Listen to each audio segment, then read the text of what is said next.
Alright, hello ladies and gentlemen, it's your host to me. Hope everyone is having an amazing day. Today we're going to try to understand Picom and all its forks. Today we're going to be reviewing 6, and thanks for Nuxsh for making this blog. I'll leave all their socials in the description, so please check them out. Let's get straight into it.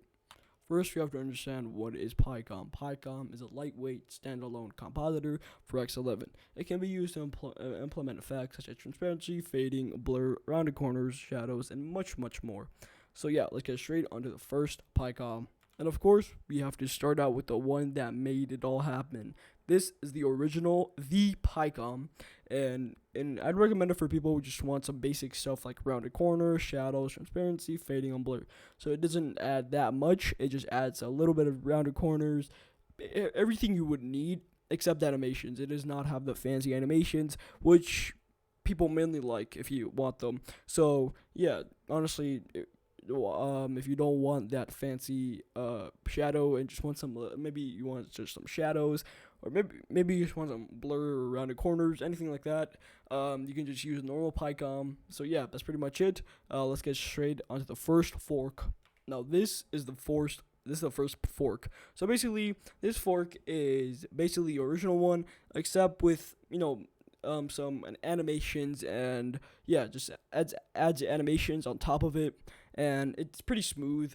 But just add some animations. You can check it out. You should everything on this list. You should try it out on try it out on your own. See which one you like the most, because there are gonna be a lot of competitors. Some have better animations. Some are more smoother. Some just are better in general. Some are not good in animations, but do rounded corners even better. So let's get on to the next one.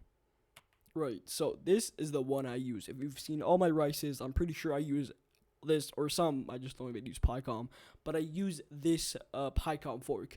It's mainly an improvement of a fork of DC Silag's Picom. It just adds a little bit more animations, and basically whenever you change workspaces, it just adds animation. So let's test it out. So let's on full screen. Let's go to another workspace. So if I start opening applications, you can see it smooth. You can see the smooth transitions. If you want these configurations, I'll put a paste bin URL in the description, so you can click on it and copy and paste it, and then you can use it on your own. So basically, how to start it out was go to right here, go to configuration, config slash awesome. No, sorry. And then you go right here, new picom.conf. That's how you do it. Having to install it, you're gonna have to build it yourself. It should be a tutorial in the README. It should have it. You should install some of the packages like Ninja, GCC, and then you clone it, and then you make it, and then boom. So you cannot install this from the AUR. You're gonna have to build this yourself. So that's one little minor detail that that people may find it harder. But honestly, I don't find it much of a bug or anything. So but no, this has not been edited or worked on in a little bit of a few months, and this is has merged most of the features this fork does provide. So you might want to test both of them out. Though I do use PI Julius, so test them both out. Why not? Life is about giving it a shot. So give it a shot, see which one you like the most. So let's get straight on to the next one. So now on the Journalberg Picom. So this is a fork of another Picom branch, and also another one of Black Copper Code's Picom animation code inside of it. So these are not the cool animations like DC Silag and PI Julius did have. They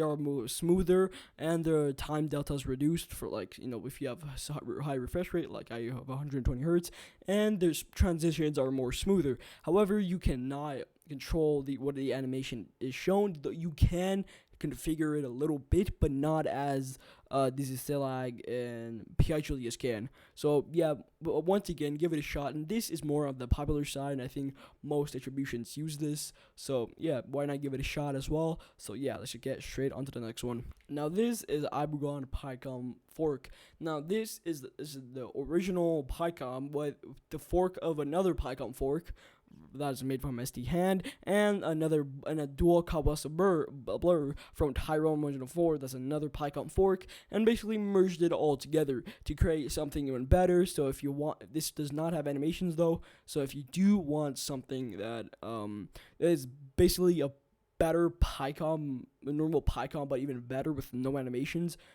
use this one, I'd say. But this is also another popular one, so why not give this a shot as well? If you don't like the normal Picom, or if it's really slow for you, this might have some patches that might fix this.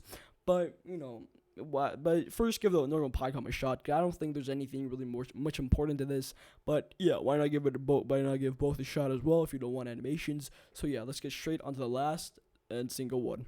Now this isn't anything. This is really small. It's just Igon's fork that just patches with another Picom fork that has smoother transition. So it just basically merges everything good into one thing. So yeah, that's pretty much it, everyone. Hope everyone is having an amazing day.